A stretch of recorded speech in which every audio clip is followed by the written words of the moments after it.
Hey, this is the Fantasy Chairman Podcast, and I am Ben. And I am Chance. Whoa. Wait. Hold up. You're not Alex. I am not Alex. Whoa, Chance is to my right today. He's not over Zoom. It's a very weird spot for me right now. This is weird. We don't have your delay from the Zoom. Mm-hmm. You're in the room right now. And Alex is at work. So there's that. So here's what we're doing, people. Chance and Alex are on rolling schedules with their jobs. So we have a hard time finding days where we can all get together to record. So what we're going to start doing here in the future and episodes down the road is we're going to do the best we can to have all three of us together to record. But some days it's just not going to work out and there's just going to be two of us. And that's okay. That is okay. Just try sticking with us, people. We're trying to make it work. We're all fantasy chairmen, and we're all bringing you the best opinions, the best advice that we can possibly give you for fantasy football. With that being said, we're mock drafting today, Chance. Oh, yeah. Oh, yeah. Mock Getting drafting. closer to the season. It is. It's getting right into the thick of draft season now, especially for those people that are not really like heavily invested into fantasy football like a lot of us. You know, you get your people that play all off season long, doing dynasty, doing best ball. They're paying attention to every little piece of news that comes out. But then you hit August and preseason starts, your work leagues, all your people at work or family or whatever, family leagues, work leagues, all start getting together and they're like, hey, football's coming back. It's crunch time. Maybe we should do our fantasy draft. They don't know all the news. They don't know the news. They're not paying attention to Najee Harris, Devonta Smith, the rookies that have come in. They've heard their names. They hear that they're pretty good, but they're still thinking, yeah, exactly. They're going to throw the ADP off a little bit. Things are going to get a little bit wonky, so we're going to mock draft to see where that goes and to try to help you out, to try to find value with the ADP as it lies today. And that'll change as injuries come in, which we'll be talking about some of that here shortly. We've done a mock draft episode prior to this. I think the last one we did was a super flex. This one's just going to be your standard half PPR, one quarterback, two wide receiver, two running back, one tight end, one flex, and defense. And 7 bench spots. 7 bench spots. So kind of your standard for those of you that aren't diving into the hardcore leagues, getting super flex, 3 wide receiver spots, 3 extra flex. Like, we're just going to keep it simple today. We're going to keep it simple, get into the casual fantasy football player. Everyday sort of fantasy draft. football player, just the average Joe Schmo. Yep, just a redraft 12-team league. That's what we're going to be mock drafting today. But first, Alex isn't here to give us the news, but we're still going to use his drop. And Chance, you're gonna give us some NFL news that's been going on because we've got quite a bit. Yes, sir.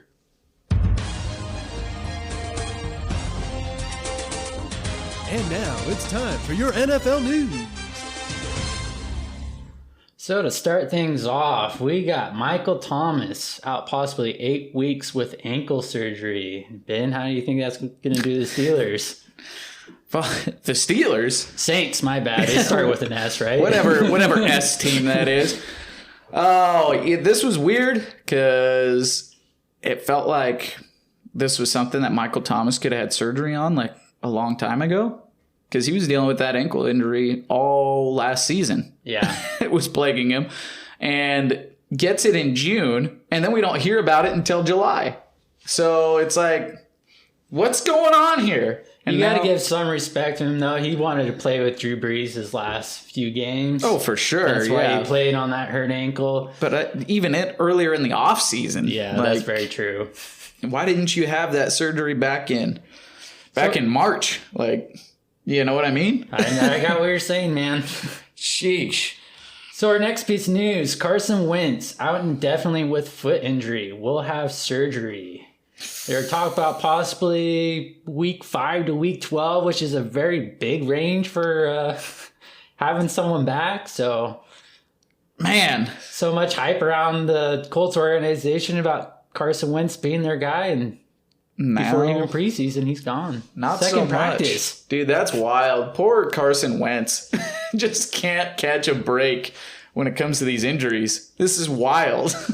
And to rub their nose in the dirt a little bit more, Quentin Nelson hurt his foot as well. Apparently the same injury as Carson Wentz. He's going to be out for a little bit. So the Colts offense is taking a couple big hits there. Yeah, all of a sudden, when you're super excited about the potential of Carson Wentz returning to gloriousness and the O-line being much improved, not so much now. And now Jonathan Taylor in that first round starting to look a little bit sketchy. A little sketchy. You got your main guy there. It's no longer there for the first possibly half of the year. Oh, man. It's Jacob Eason going to be their starting quarterback for the first half of the year. You know what? They had all those talks about bringing in Gardner Minshew or who else were they talking trading about? For somebody. There's all sorts of people that could trade for Gardner Minshew. They're talking about, I know Alex at one point in a chat listed like, oh, why don't they try trading for Jimmy Garoppolo or something like that. So, I mean, there's always that possibility. Was part of the conversation as well. Yeah. Again, taking over for Carson Wentz's injury. What a stroke of fortune that would be. Holy cow. And then there's even a little bit of talk about Phillip Rivers potentially, but he said he's open to it. He says he's open to a return. He's happy coaching high school football right now, but he's open to a return. So we'll see what happens, but we're definitely going to see some ADP drops, I think, on Jonathan Taylor. The sleeper appeal of Paris Campbell and Michael Pittman probably gone at this point. Ugh. Yep, hard to say what's going to happen with that Colts offense. So our next piece of news, Amari Cooper rehabbing ankle injury again. Oh, same old Amari Cooper story. Same old. So just something to keep an eye on. Drafted Amari Cooper. If you have him on the rest of your season, just watch that ankle. I think this just gives a little bit more time for CeeDee Lamb to establish himself in that Dallas offense there and make that connection with Dak. But speaking of Dak, he also has a shoulder injury. I don't know that we have that on here. Oh, yes, down here. Extra cautious. Yeah, being extra cautious with Dak. They said they're going to take their time with him, but he had a shoulder strain, had an MRI on it, and that's what it came out to be. It was like a strain in the shoulder. I think the latissimus dorsi area there just really affects your throwing motion when you get an injury in that spot. So yeah, CD establishing the connection with Dak. I guess that's not necessarily happening, but just more so establishing himself as the alpha in this offense is what I think is going to end up happening. So sticking with the injuries, Devonta Smith has a knee sprain. Will miss a couple of weeks. Oh, not good for a rookie. No. Not the way to start out training camp. Trying to get that rapport established with everybody. It's not good at all. Yeah.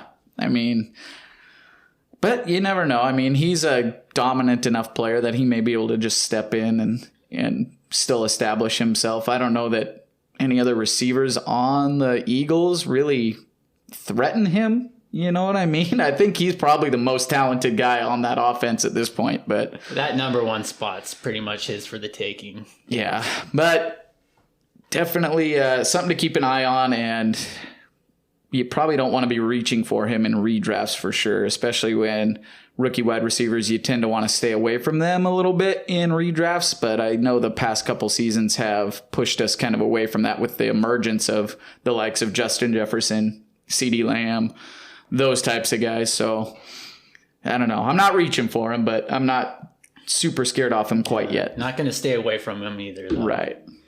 Next bit of news. All Vikings QBs on COVID-19 list. Gross. COVID-19. Just go away. Leave us alone. Let us enjoy football. Yeah, this was a weird one. Sounded like Dalvin Cook was taking some snaps at quarterback at a couple practices there. So never good when you... Can we put Dalvin Cook as our quarterback? I don't any think... of the weeks? I don't think so. I don't think that's allowed.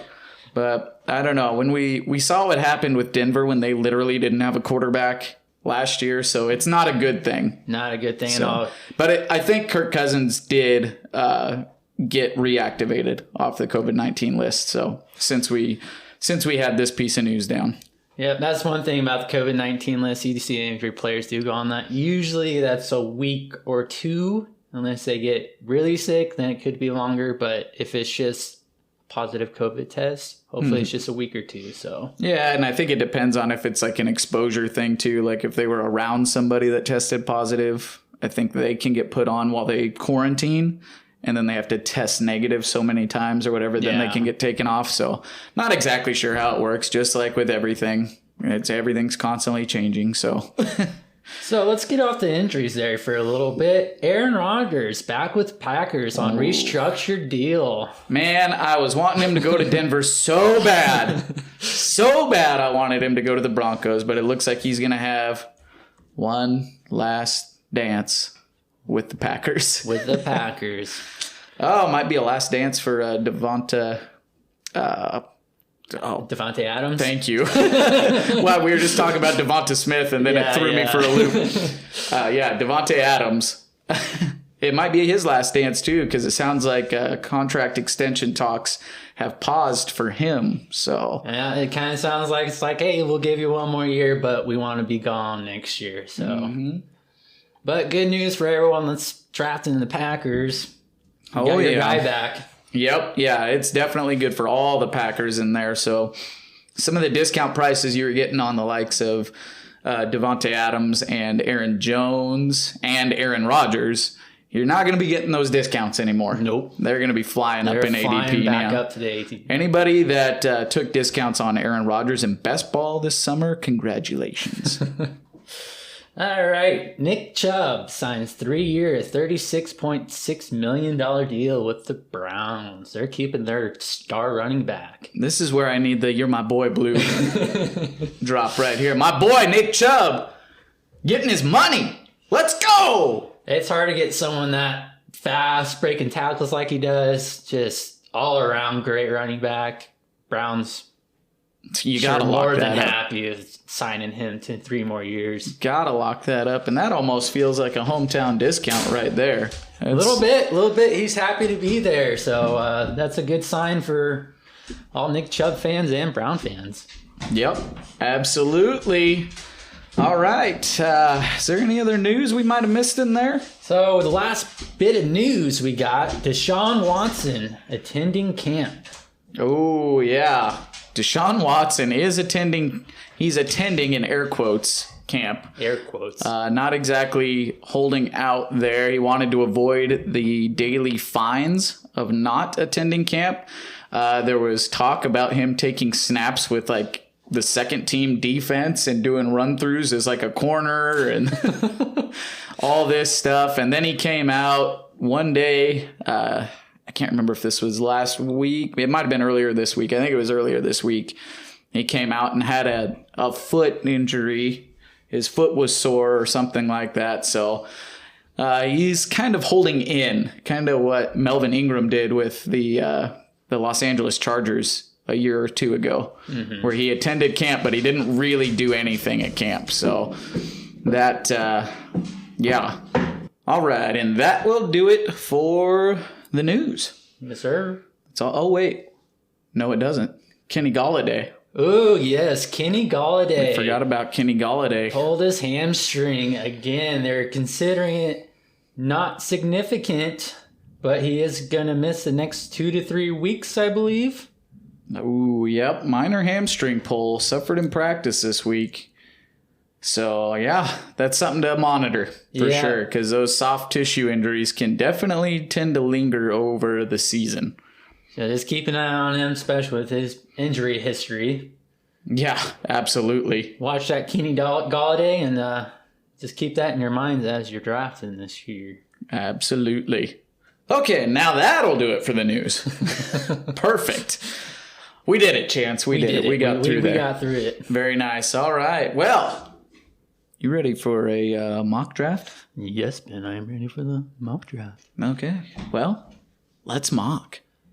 Mock, yeah, ing, yeah, bird, yeah, yeah. Mockingbird, don't everybody have you heard? She's gonna buy me a mockingbird. And if that mockingbird don't sing, she's gonna buy me a diamond ring. And if that diamond ring don't shine. Hey, Lloyd, look, there's some people want to ride too. Pick them up. Oh, yeah. Yes. It is mock time, especially after that. That's right. That signals it is time to mock draft. And there's some people. Let's pick them up. We're going to pick up some NFL players onto our teams right now. So, just to recap, 12-team mock draft, half PPR scoring, 1 quarterback, 2 running back, 2 wide receiver, 1 tight end, 1 flex, and 1 defense. All right.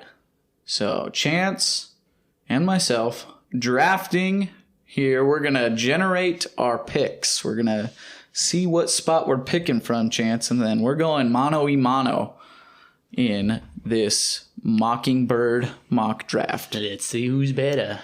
All right. Should we generate for you first? Go ahead. All right, here we go. Ooh, Chance, picking from the 10 spot. Ooh. Picking from spot number 10. It's all right. I'd either rather be at the front or the back, so I'll take that. And I am picking from the 7.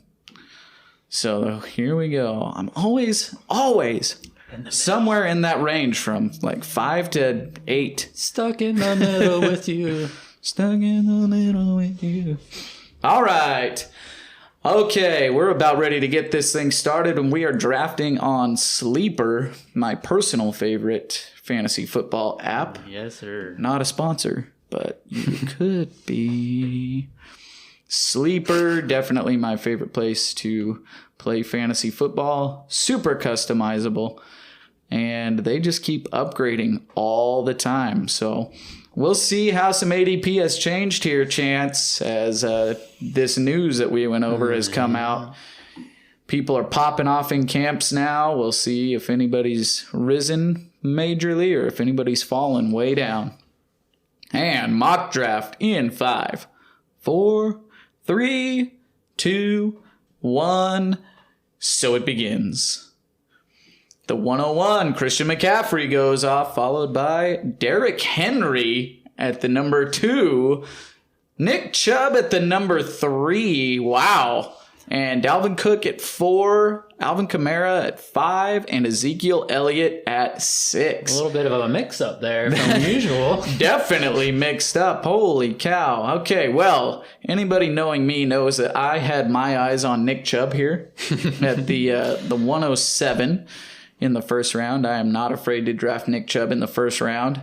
Steady Eddie, man. That's about as safe a first-round pick as you can get. Pretty much. Probably not running back number 1 overall upside, but definitely a safe pick. So I'm looking at the likes of Saquon Barkley here and Jonathan Taylor, and I'm not really feeling Jonathan Taylor with the recent injuries to Carson Wentz and Quentin Nelson. Saquon Barkley is going to be starting the year out slow. I'm going to go ahead and go receiver here first and take Tyreek Hill, favorite target of Patrick Mahomes. Yeah, I knew you were going to go that way. You've been on a Tyreek Hill kick. Oh, yeah. Yep, Tyreek, man. He's you know what he is. Yeah. He's going to definitely win you weeks. Has that wide receiver 1 overall upside on the most explosive offense in the NFL. Tyreek Hill there. I'm not taking the question marks with Saquon or Jonathan Taylor. Chance is on the clock with the 10th pick. So what I'm looking at now is Aaron Jones, Travis Kelce, Devontae Adams, Austin Eckler, and Stephon Diggs for the next pick. And with this recent Aaron Rodgers news, we know how Aaron Jones operates in that Packers offense anytime he's in there. So number 10 pick is going to be Aaron Jones. Oh, that's a good pick right there. I actually thought about Aaron Jones at the 7th pick, especially with Aaron Rodgers back there now. Stephon Diggs followed up at the 11. Travis Kelce went at 12. Then DeAndre Hopkins at the first pick of the second round. Austin Eckler goes off at the 202. And Chance, you are on your second round pick here. Do you know who's still on the board right now? Aaron Rodgers back? still on the board right now. Oh boy. Am I about to do a stack right here? I think I'm about to stack. You're gonna start with a Green Bay stack? Oh yes. Oh man. Aaron Jones and Devontae Adams, followed up by AJ Brown, Antonio Gibson, and now it's Ben's turn to pick. Yeah, and we did talk about, you're not getting the Aaron Jones or Devontae Adams discount here. Devontae Adams at 203, that may still be a little bit of a discount. I think the ADP may still be catching up with the news that Aaron Rodgers is back for the Packers. So that's a pretty good pick there. All right. Going heavy on the Packers. All right. We've got A.J. Brown. Antonio Gibson went off. I'm on the clock here. Went Tyreek Hill in the first round. Oh, man. We got Joe Mixon, DK Metcalf, Najee Harris, and Calvin Ridley sitting down here. And I'm going to zig a little bit when normally I zag. And by that, I mean I'm going to go start a little wide receiver heavy because I just cannot pass this guy up at the 206. Anytime he comes by me in the second round, I'm taking Calvin Ridley, who I fully believe is going to be the receiving yardage leader this season. With Julio Jones gone? No, there's a lot of targets there. I think they're going to be looking Calvin Ridley's way a lot this season. Falcons' defense is no good, and they are one of the most pass-happy offenses in the NFL. Although they did, who is it from the Titans? Arthur Smith? Arthur Smith very there. Run-heavy. But they don't have Derrick Henry or the O-line. They do not. They do not. Atlanta that they had. At Tennessee. So he might try it maybe the first couple weeks. Maybe find out in preseason. It's like, hey, this might not work. Goodness. Let's just throw it to Calvin Ridley.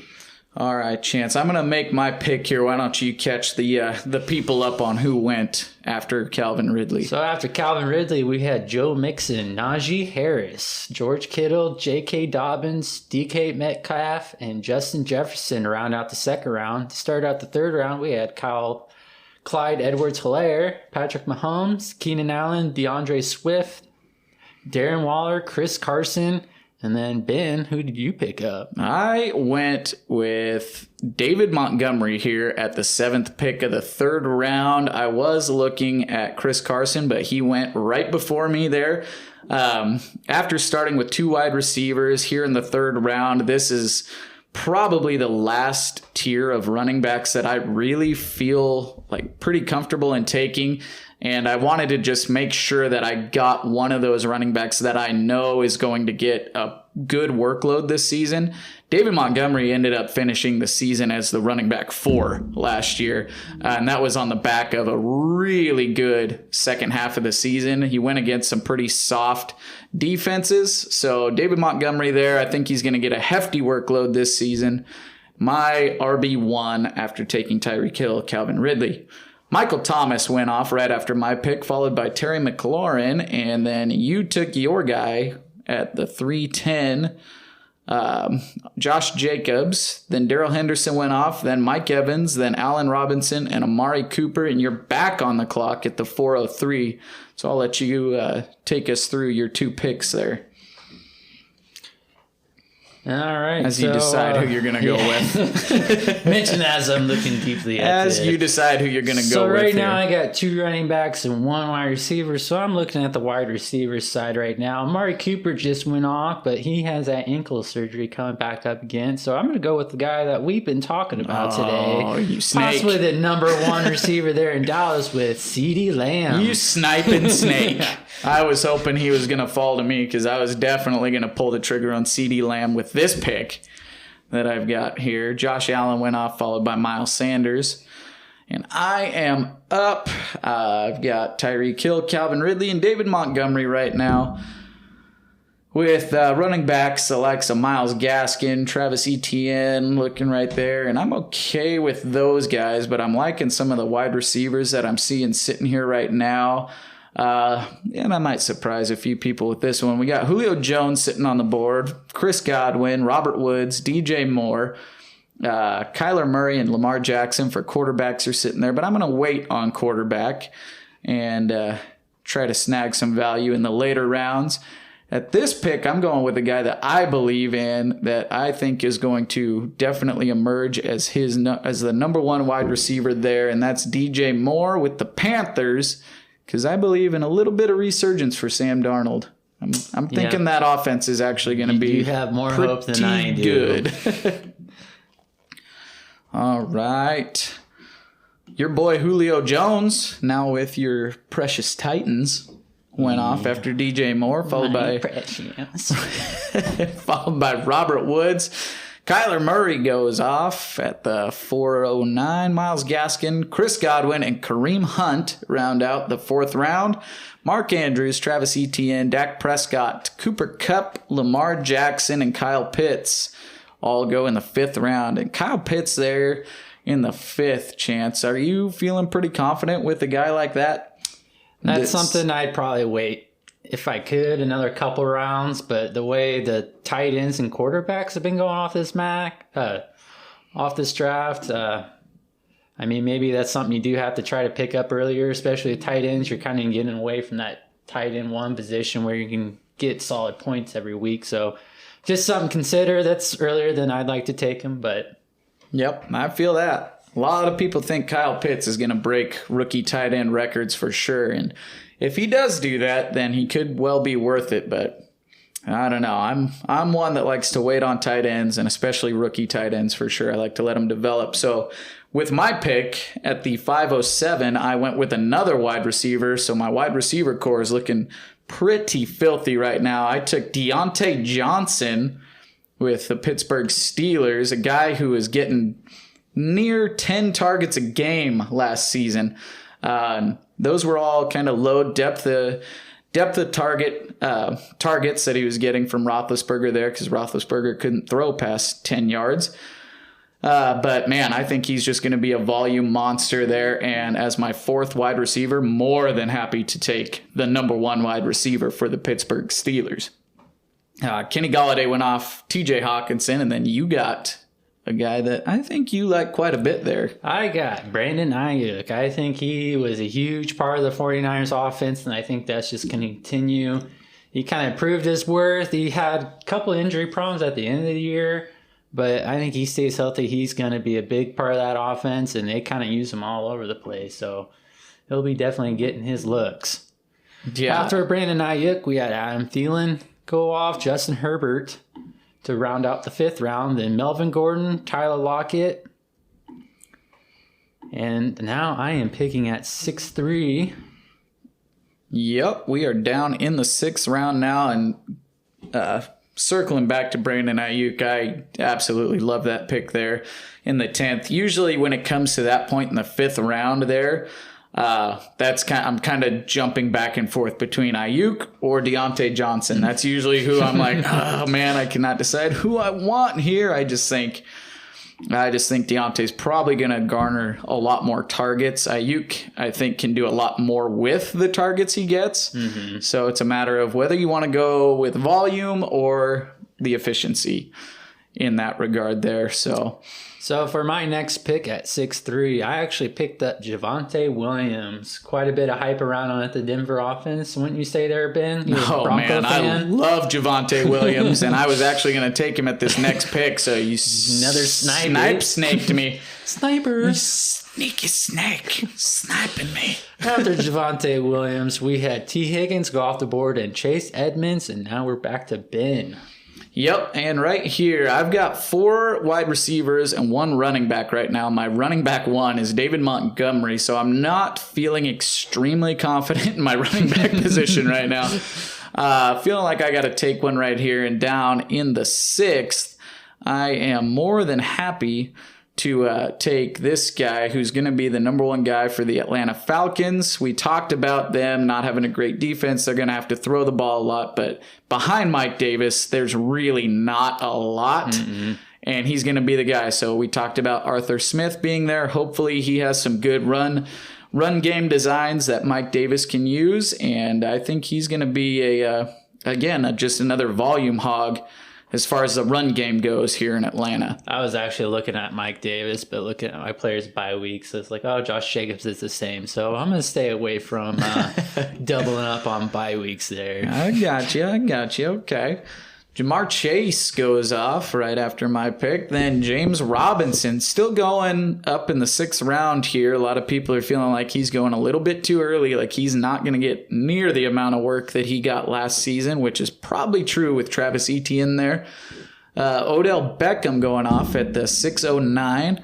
Raheem Mostert, Noah Fant, Cortland Sutton, whole bunch of Denver Broncos in the 6th round go off. Then Russell Wilson kicks off the 7th round, followed by DJ Chark. Dallas Goedert goes off at 7:03. Ronald Jones at the 4th pick of the 7th round. Chase Claypool, and there goes Aaron Rodgers at the 7:06. That's probably a pretty good pick right there. I would have considered Aaron Rodgers at this next spot, but the computer decided to snipe me, so darn you, Team 6. I do not like you very much. All right, here at the 7:07, I'm going to take my boy, who I think is taking the next step up. Sounds like he is just popping off in camp right now. He's developing a chemistry with both quarterbacks, regardless of who it is. I was looking at him. And I'm going the man, the myth, the legend, Jerry Jeudy, already one of the best route runners in the league. Creates space. He just needs catchable balls. And he is going to definitely take the next step up this season. Mark it down right now. Jerry Jeudy is going to be a beast this year. So after Jerry Jeudy went off, we had Juju Smith-Schuster, and then David Johnson went off after him. Mm-hmm. I'm picking at the 7-10. I'm kind of looking to add to my wide receiver core. There's still quite a few good ones here in this range. Quite a few good ones, and I'm almost thinking about reaching a little bit, but I really like this guy this year, and I think this offense is going to go off this year, so I'm going to go with Curtis Samuel. And you know what? There's nothing wrong with that at all. Once you get down into these sorts of rounds and you start seeing the guys that you just know that you want or that you believe in, reach a little bit. Get your guys. I'm going to reach. Yep. So Curtis Samuel, going to be a good pick there. The Washington football team, I think, is going to really take a step up this season. And Curtis Samuel was listed as one of Ryan Fitzpatrick's best friends on his back-to-school picture that he took. So, oh, yeah. You know, he and Terry McLaurin are his friends. Tom Brady goes off at the 11th pick of the 7th round, followed by Trey Sermon. Darn you, Team 12. Trey Sermon, rookie running back for the San Francisco 49ers, goes off, followed up by another 49er in Deebo Samuel. And then Robbie Anderson of the Carolina Panthers goes off at the 8:02, and Chance is back on the clock. He doesn't know what he's doing, though. Yeah, I'm looking. He's looking, people. He's looking hard. He's not sure where to look, but he's looking hard. I'm going to take a chance on another rookie here. I'm going to go with Michael Carter. Oh, okay. Darn you, Chance! Are you looking at that?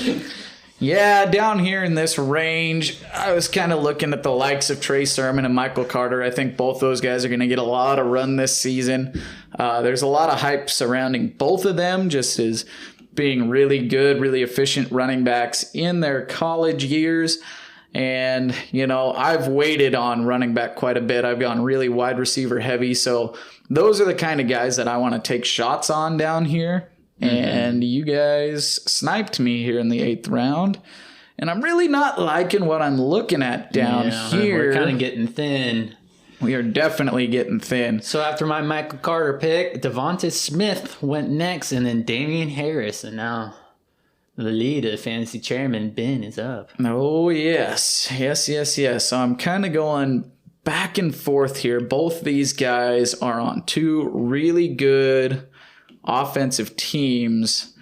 One, I believe, is going to have to split the backfield quite a bit more. And that's Leonard Fournette. I think it's just going to rotate really heavily between him and Ronald Jones. And then Gio Bernard, I think, is going to be the pass catching back there. The other guy I'm looking at is Zach Moss with the Buffalo Bills. The only guy he's really going to have to share the backfield with is going to be Devin Singletary. But then there's always that threat of Josh Allen. taking the goal line work and just running it in. But it does sound like Zach Moss is going to get a little bit more run this season. There's been a lot of positive talk around him in camp and just off-season chatter. So I'm going to go ahead and take my shot on the young buck and Zach Moss and just hope that he takes that next step forward. And I mean, he's on an offense that's going to score a lot. So yes, anytime you can get somebody that's going to do that, that's who you want to take your shot on for sure. So isn't it kind of looking like the Buccaneers running backs are almost looking like the Patriots running backs? Is this a Tom Brady thing? Is this what you putting in a coach's mind? I'm starting to see some similarities for sure. That definitely feels like it's moving that direction.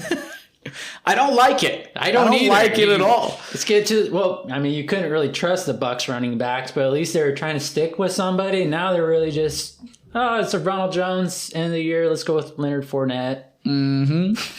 Yeah, and I don't know. I think Brady got it from Belichick, and now we've got two backfields in the Patriots and the Bucs that are just kind of the same thing. Oh, Jarvis Landry, then Will Fuller, Brandon Cooks, Tyler Boyd, Marquise Brown, and Jalen Waddle all round out the 8th round. Leonard Fournette kicks off the 9th round, followed by Kenyon Drake, James Conner, then Ryan Tannehill, Jalen Hurts, and Logan Thomas, tight end of the Washington football team, goes off at the 6th pick of the 9th round. And I'm kind of looking at maybe doing a QB here, but I'm seeing another running back that I would really like to get on my team at this point. And I think I'm going to go that way and just really try to help shore up my running back position a little bit more, especially since I didn't get one of the studs at the top.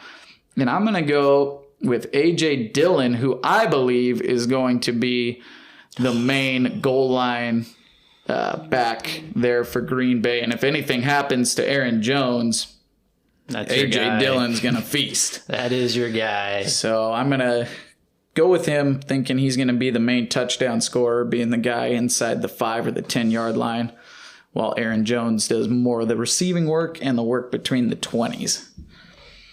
Matthew Stafford follows that pick. That's who else I was looking at there at the 7th pick of the 9th round. That's who I was wanting right there, too. And Mike Williams. There was a little scare with Matthew Stafford's thumb the other day.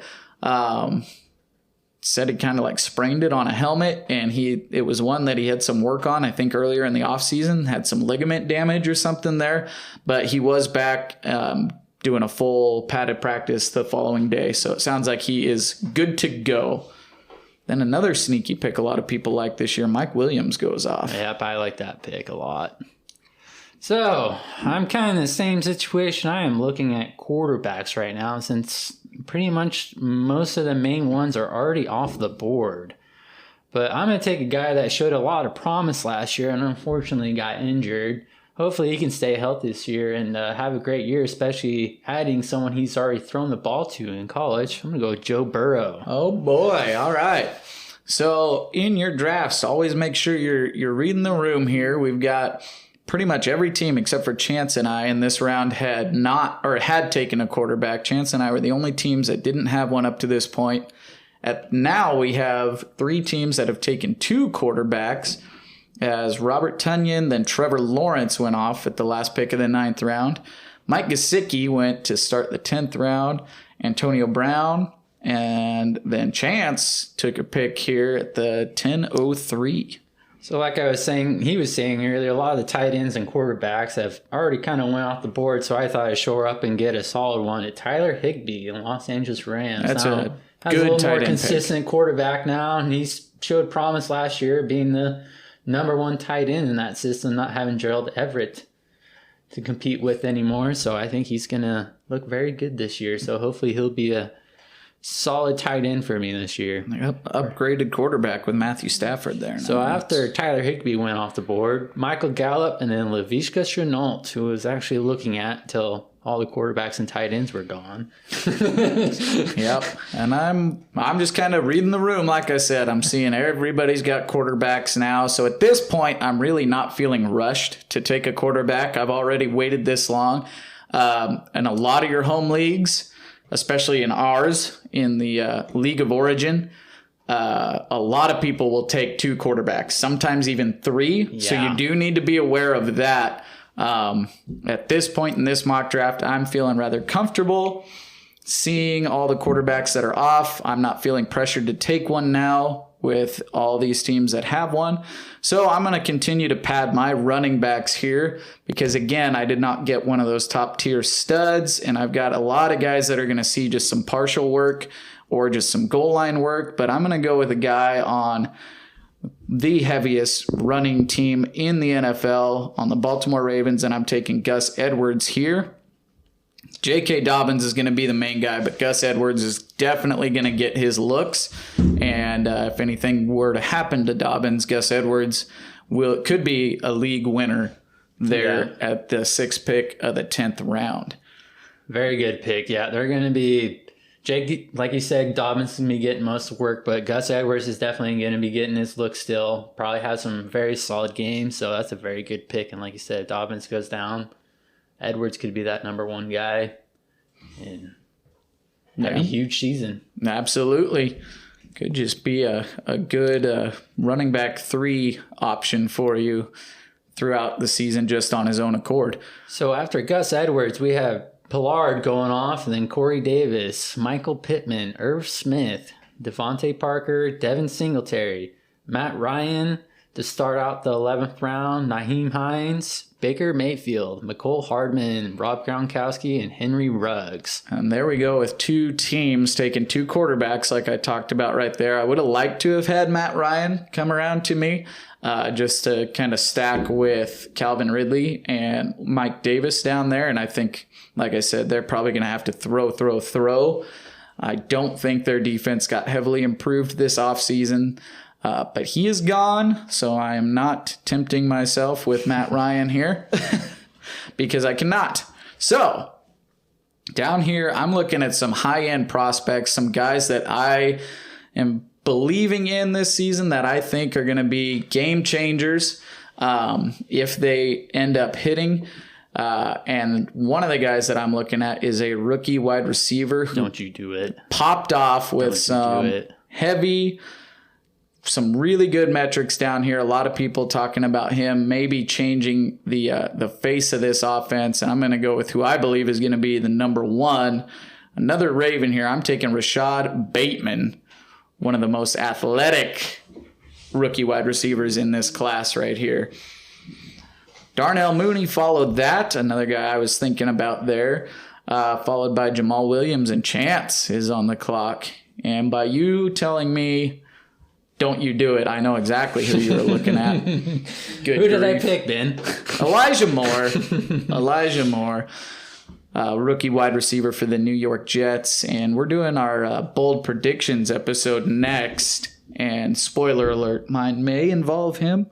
It's just me. Maybe. So after I picked Elijah Moore, Hunter Henry went off the board, followed by Marvin Jones, Alexander Madison, and then Justin Fields, another quarterback off the board, Ben, and you're looking at 0 right now. Oh, I'm still not stressing it right now. You're not stressing about it yet? I've got my eyes on a couple of quarterbacks down here that I am going to feel comfortable going into the season with, assuming I get them. Chance is on the clock here with the 3rd pick of the 12th round. Yes, sir. So I'm just kind of looking at my team. I got everything shored up pretty well. So got 2 running backs and 2 wide receivers in my bench area.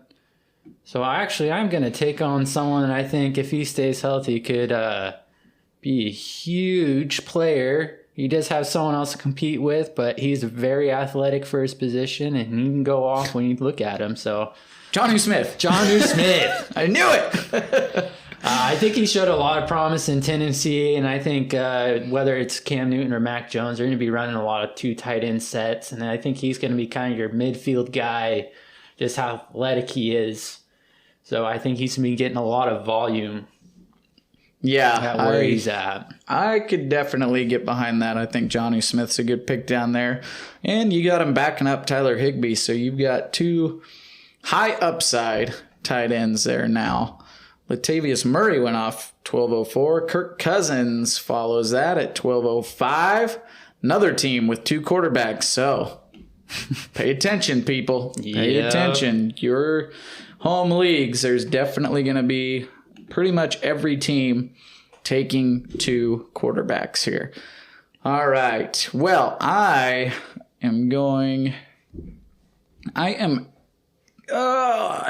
not sure what I'm going to do, Chance. I'm trying to decide right here. I think down here I have currently 5 running backs and 6 wide receivers. I don't have a tight end or a quarterback yet, and I think I'm going to change that right now. This guy, so many people are really down on him, but he gets so much volume, and the athleticism is right there, and I'm just going to take the chance on Evan Ingram here. I think he has the ability to turn it around. He definitely gets the looks to turn it around. So taking Evan Ingram as my number 1 tight end down here at the 12:06, hoping for the upside of that athleticism and the upside of that volume that he receives. You know, if Kenny Galladay continues to have those injury struggles, a lot more targets that's going to go around. It's going to kind of look like the old team. The only thing I worry about Evan Ingram is Kyle Rudolph being there and how well he's used in the red zone. But new quarterback, new system, you don't really know how well they're going to use Kyle Rudolph. Maybe he's just a decoy. So it'll be interesting to see what they do with Evan Ingram. Yeah, in that tight end position, you're just looking for upside. Adam Troutman was sitting right there, and he's certainly getting a lot of hype. And I think early on in the season, he may get a few more looks with Michael Thomas being out with that surgery, recovering from that surgery. But I'm just going with the guy that I know gets quite a few looks, even if he hasn't done much with it in the past. All right. Nelson Aguilar, Phillip Lindsay, T.Y. Hilton, Russell Gage, and Cole Beasley and Adam Troutman round out the 12th round. Jalen Reagor, Trey Lance, J.D. McKissick, Jared Cook, Kenneth Gainwell, and Carson Wentz go off in the 13th round here. And as of right now, I'm completely staying away from Carson Wentz. Yeah, but I would not touch him right now either. Not on my draft board at all. Right now, he's kind of backing up Aaron Rodgers, and Aaron Rodgers doesn't have a bye week till week 13. So, I mean, for an actual play, that might not be too bad. Carson Wentz could be back if maybe they don't find their person in Jacob Eason or whoever they bring on. Ends up being their number 1. So it's just a matter of how long you're going to have to sit on him there on your bench. And here in the 13th round at the 13:07, I'm going to take a real chance on a guy that could be a top 5 quarterback if he plays. I'm going to snag Deshaun Watson right here. He is at camp for the Houston Texans, and there's a lot of smoke around there being talks heating up between him getting traded to the Eagles. We know that there's all the offseason issues going on right now, the civil suits that are out there with the 22 cases of the women. I don't know what is or what isn't true, but as it sits right now, I'm just going to play it like it's fantasy football. This guy has top 5 quarterback upside down here in the 13th round, whether he plays for the Texans or the Eagles. And if something comes out that says he's suspended for a season or 8 games or whatever, down here in the 13th round, I'm not going to feel bad about dropping him before week 1. Not at all. Not at all. I'll take that shot. Rondale Moore follows that pick, followed by Tariq Cohen at the 13:09, and chances on the clock. So I'm going to go with a guy here with just pure promise because he ended up landing in a system where it's a very questionable in the wide receiver right now and who's going to be the number 1 guy. So I'm going to go with Amon-Ra St. Brown. Ooh. They're saying he could be projecting the spot, but everyone's thinking he can win those opportunities. So it's all up to him to see where he lands on the depth chart, and if he can break out, he could be that number 1 guy that Jared Goff looks to. So yeah, totally. Tevin Coleman goes off 13-11. Paris Campbell rounds out the 13th round, and our first defense goes off the board, the Washington football team, and this will happen in your home leagues for sure. You're going to see defenses fly off the board a lot earlier. than what they should. This is later than I expected to see one go off the board. But take advantage of that. Don't take a defense until the very last round. Or if you're on Sleeper, you don't even have to take a defense. You can draft every other position, wait until the day before the games kick off, and then you can pick your defense up off waivers. If you want to wait on some news, like with Deshaun Watson, I may wait up until the day of to hear if there's news. And if there's a last-minute suspension, I'll drop him and I'll just pick up my defense then. So just something like that, something to be aware of. That's a veteran fantasy football move right there. Yeah.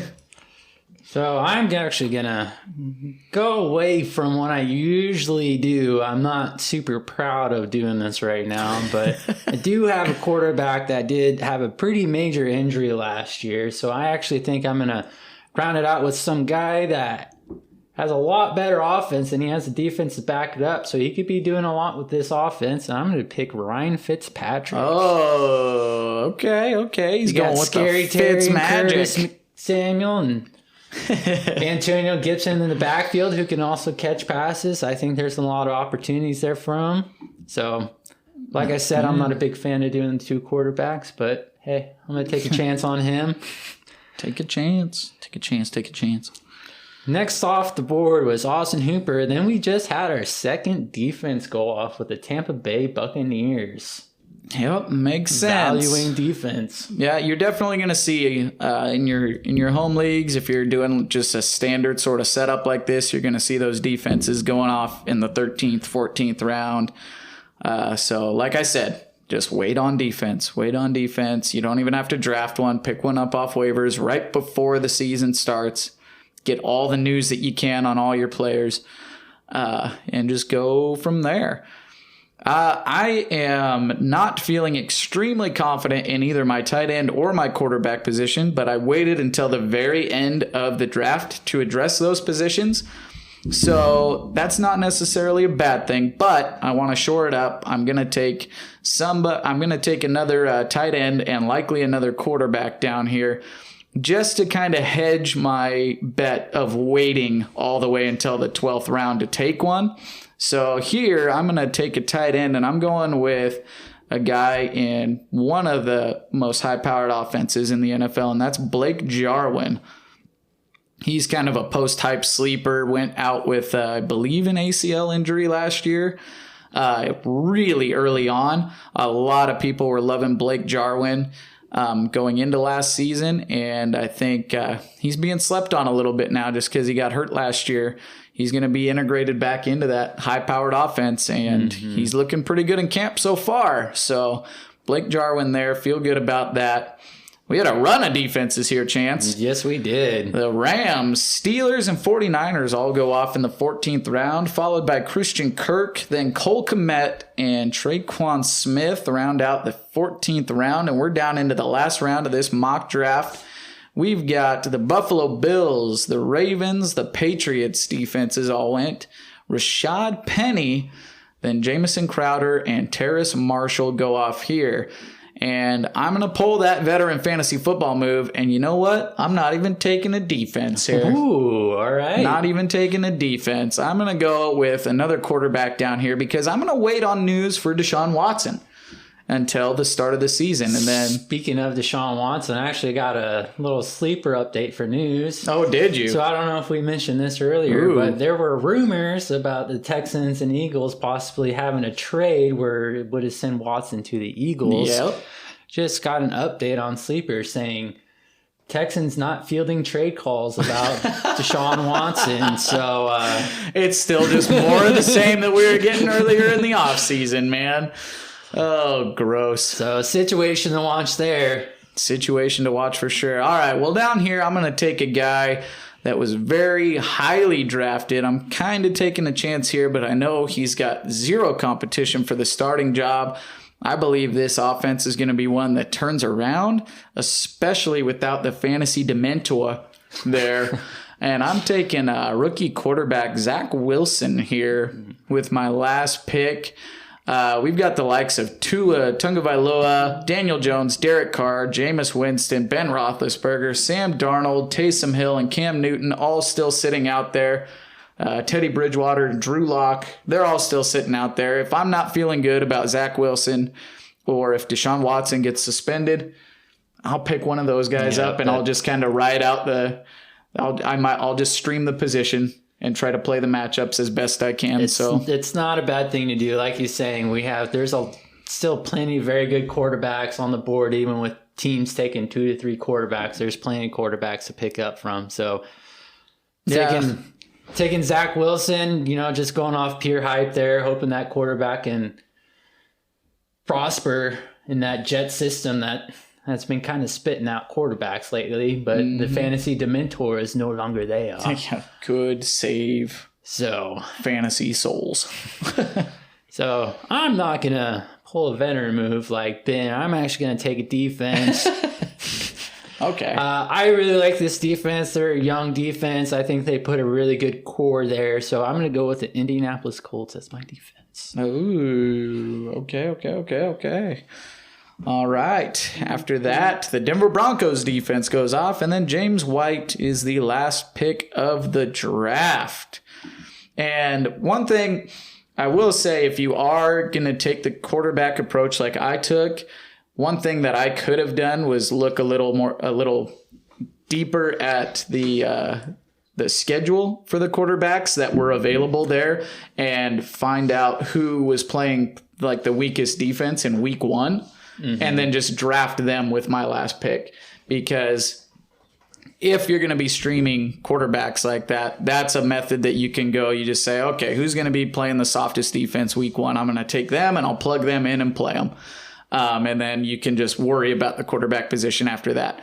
That way you at least set yourself up for, okay, he's got an easy path to points in week 1. Yeah. Then that's just 1 week you don't have to worry about. Then you can stress about it later on. Especially when you're taking a guy like Deshaun Watson, where you're not really sure what's happening with that situation yet. We don't know if it's just going to be a suspension for some games, but yeah, definitely looking at the strength of schedule those first few games and see which quarterback has the best opportunity to play the weaker defenses. I think that's a very good point to bring up. Yep. And yeah, probably something that would have ended up changing my pick there. So the Jets play Carolina. Now that I'm looking at the schedule here, the Jets do play Carolina week 1, and they don't have a super strong defense against quarterbacks. At least they didn't last year. That all can change going into this season. But so I would actually feel okay with Zach Wilson down there at the last pick. I'd be okay with that right now. And you know that he's going to be the guy.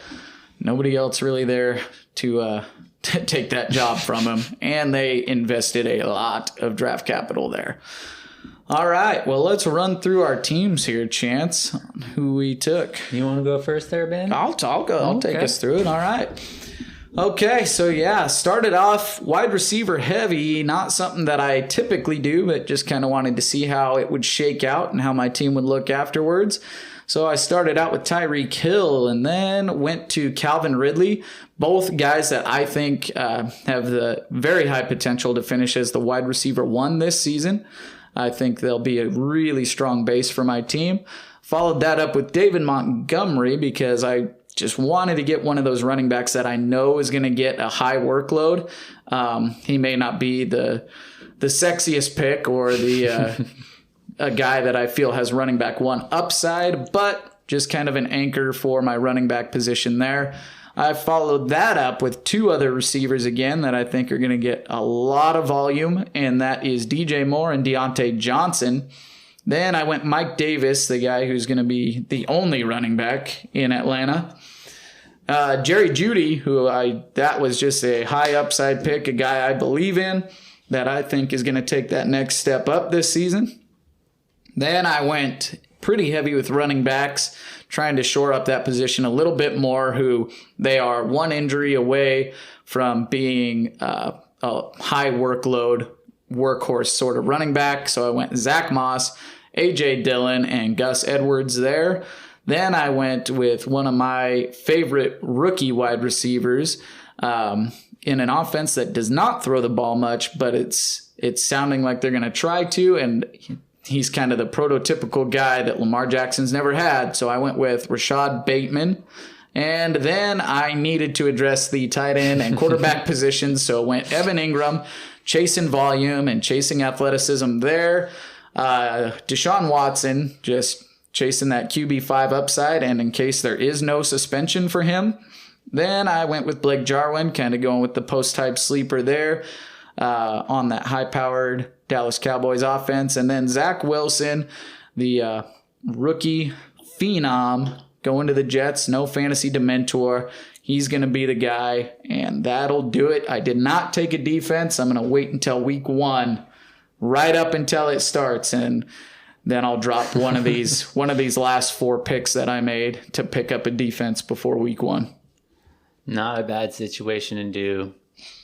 Like you said, defenses, it depends on who they're playing, how high-powered their offense is. There are a lot of high-powered offenses happening nowadays, so it doesn't hurt to not draft a defense and just wait and see who's doing good during the preseason, and then base that off of who you're going to pick up week 1 and drop one of your lesser players, and you could still have a very solid year. So not a bad strategy there. So my team, I actually made a little stack right off the top with the Green Bay. Yeah, you did. I got myself Aaron Jones and Devontae Adams for my top 2 picks. And my third pick, I got Josh Jacobs, who he's kind of dropped a little bit, I'd say, in the running back ADP with Kenyon Drake being there. A lot of people think they're going to be splitting a lot of carries, but I think if you're Las Vegas, you got to go with the best running back, and that right now is Josh Jacobs. So hopefully he continues to improve on himself and furthers himself from Kenyon Drake so he can be the number 1 guy there. To follow that up, I picked up CeeDee Lamb and Brandon Ayuk. Both guys that had phenomenal years last year, and I think they'll just keep improving. So I have no problem with that pick. Then I picked up a rookie, Javonte Williams. A lot of hype around him, so I had no problem picking it up as my 3rd running back. If he actually becomes a running back they're thinking he's going to be, a solid 3rd running back, I can either put it in my flex, or if Josh Jacobs does take a step back, plug him in at that running back spot. Then I picked up my boy, Curtis Samuel. I think he's going to go off this year. Like I said, I think Washington's going to have a very good offense this year. So Curtis Samuel, I believe he can do a lot this year.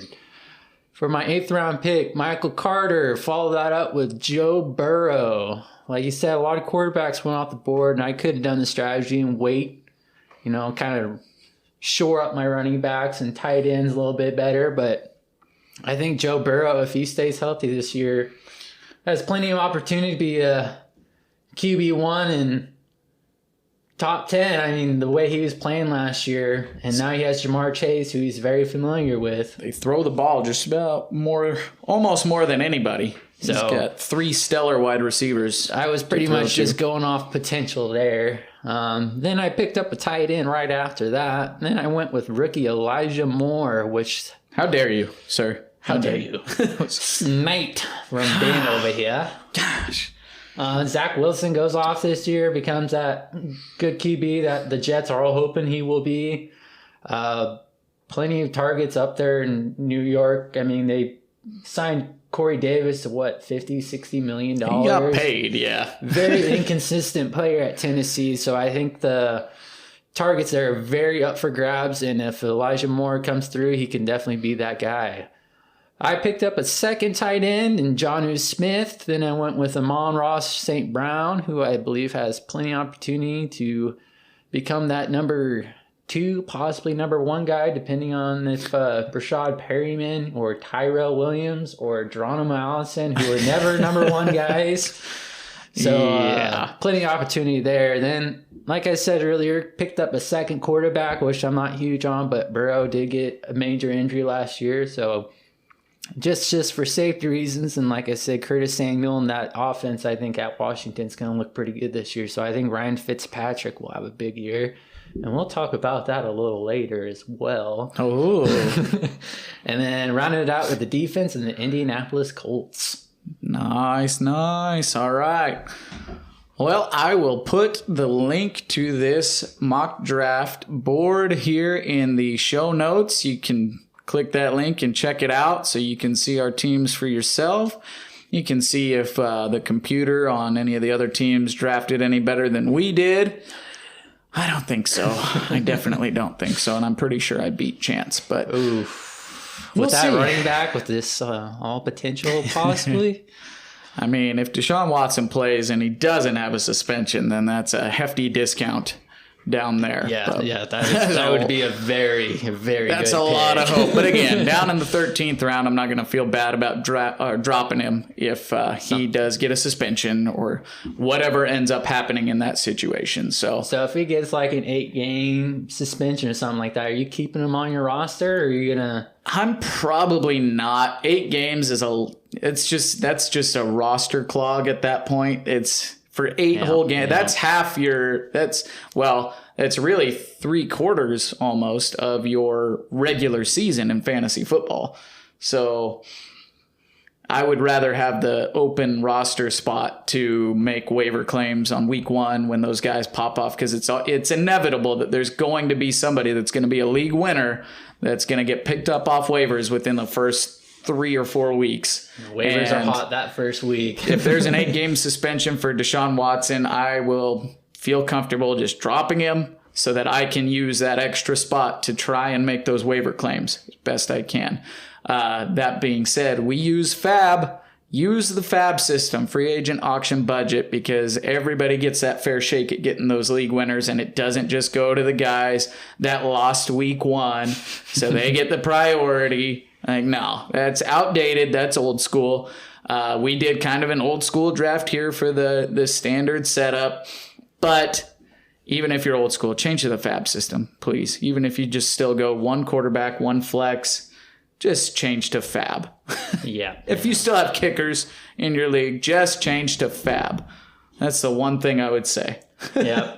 It just and then get rid of kickers. It makes it a little interesting too, because you always seem to have that 1 or 2 people that happen to spend way too much on someone just for them to get injured or not pan out the next few weeks. So kind of opens it up for the rest of the time, where if you wait on something and someone comes in mid-season, you got that FAB money, you can grab them instead of sitting there at number 10, 11 when you're waiver wired. And you know you're not going to get them.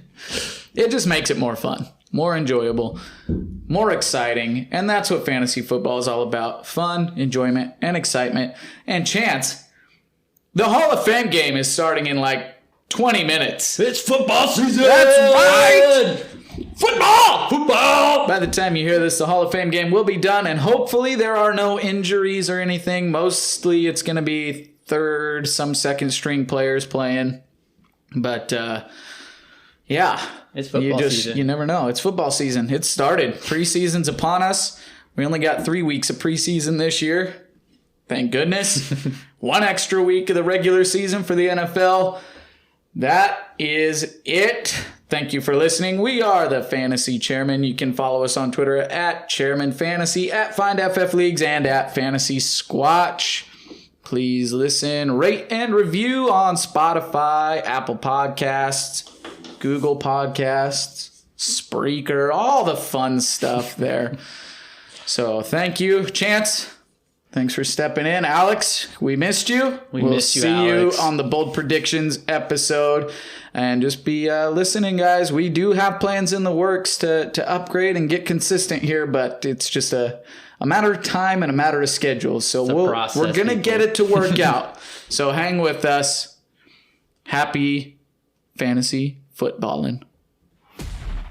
Say goodbye, Chance. Enjoy footballers, people. Goodbye. Goodbye.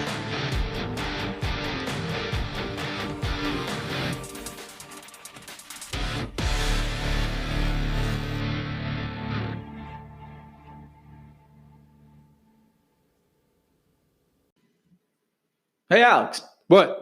So when you're on a boat and you're on like a rocky ocean, and you're drifting out to sea, what's the best way to keep your boat like sturdy and just staying still? Oars? No, not even close. You throw out your anchor. Oh, your anchor. Oh, yeah, okay. You throw out your anchor. You know what I like to do to keep my podcast steady and just sturdy while everything else seems to be rocky and wavy around me? not Oars, right? Not Oars. It's Anchor again. Oh, okay. That's right. Anchor.fm. Let me explain. This app is free, completely free to host your podcast on. Like 100% free? 100% free. And you get unlimited storage for all your episodes. Unlimited? Unlimited. Unlimited. As Russell Wilson would say. Yes. That's right. It's also got creation tools that allow you to record and edit your podcast right from your phone or your computer. Well, I'm all about that. I know. And it also distributes your podcast for you, so it can be heard on the likes of Apple Podcasts, Spotify, Google Podcasts, all of them. What's not to like? It's great. You can even make money from your podcast, Alex.